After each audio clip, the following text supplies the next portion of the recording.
அஸ்ஸலாமு அலைக்கும் வரஹ்மத்துல்லாஹ். அல்லாஹ்வினுடைய அருள் பொழியக்கூடிய ரமலான் மாதத்துல நம்ம இருக்கோம்.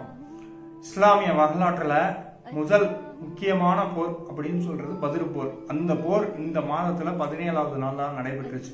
இந்த போரை பத்தி பார்த்தோம் அப்படின்னா, இஸ்லாத்துக்கு எதிரான மனிதர்களுக்கும் இஸ்லாத்தை ஏத்துக்கிட்ட மனிதர்களுக்கும் இடையில நடந்த முதல் போர்.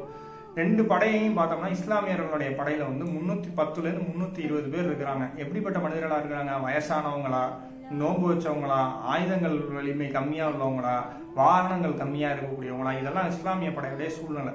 அதே நேரத்தில் இஸ்லாத்துக்கு எதிராக இருக்கக்கூடியவங்களுடைய படையை பார்த்தோம் அப்படின்னு சொன்னா, கிட்டத்தட்ட 3 மடங்கு 1000 பேருக்கு மேல இருக்காங்க.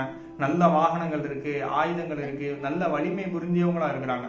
இப்படி இருக்கக்கூடிய சூழ்நிலையில ரெண்டு படையினருக்கும் அடுத்த நாள் போர் நடக்க போகுது. போர் நடந்தா இதோடைய வெற்றி வாய்ப்பு எப்படி இருக்கும், இதோடைய பாசிபிலிட்டிஸ் எப்படி இருக்குன்றத நம்மளுடைய அறிவை நம்ம பாத்துக்கலாம். இதோடைய சூழ்நிலைகள் எப்படி இருக்குன்ற இந்த சூழ்நிலையில நபி ஸல்லல்லாஹு அலைஹி வஸல்லம் இரவுல அல்லாஹ்ட்ட கையேந்துறாங்க. யா அல்லாஹ், இந்த கூட்டத்தை நீ இந்த போர்ல தோக்கடிச்சு அழிச்சிட்ட அப்படின்னு சொன்னா, உன்னை வணங்குறதுக்கு இந்த உலகத்துல ஆளே இருக்க மாட்டாங்க. இந்த கூட்டத்துக்கு நீ வெற்றியை கொடுக்கணும் அப்படின்னு சொல்லி அல்லாஹ்ட்ட கையேந்தி துவா செய்யறாங்க. மேலும் அல்லாஹ் குர்ஆன் அந்த வசனத்தை இறக்கி அந்த படை தோற்கடிக்கப்படும் அல்லாஹ் சொல்றான்.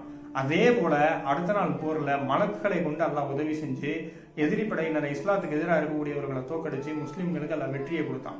இந்த இடத்துல முகமது நபியுடைய நம்பிக்கையை நம்ம பார்க்கணும். முகமது நபி ஸல்லல்லாஹு அலைஹி வஸல்லம் எப்படிப்பட்ட நம்பிக்கை வச்சிருக்கிறாங்க. ஜெயிக்கிறதுக்கு வாய்ப்பே இல்லைங்கிற ஒரு சூழ்நிலையில ரப்பு நினைச்சா எனக்கு வெற்றியை தர முடியும், யா அல்லாஹ் நீ இந்த கூட்டத்தை ஜெயிக்க வை அப்படின்னு சொல்லி உறுதியான நம்பிக்கையோடு அல்லாஹ்ட்ட துவா செஞ்சாங்க. அல்லாஹ் வெற்றியை கொடுத்தான்.